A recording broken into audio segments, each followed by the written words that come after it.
রহমানকে সেই ক্রান্তি লগ্নে যখন দেশ নেতৃত্ব শূন্য অবস্থায় ছিল তাকে ক্ষমতায় বসাইছে দেশকে বাঁচানোর জন্য, জাতিকে বাঁচানোর জন্য। 1971 সালে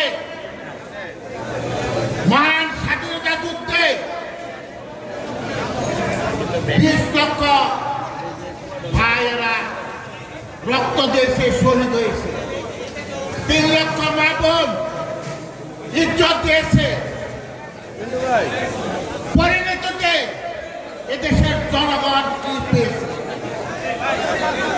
এদেশের জনগণ পেয়েছিল আওয়ামী নির্যাতন, আওয়ামী অত্যাচার, আওয়ামী শোষণ। তাদের শোষণ এবং অত্যাচারের পরিণতিতে 1974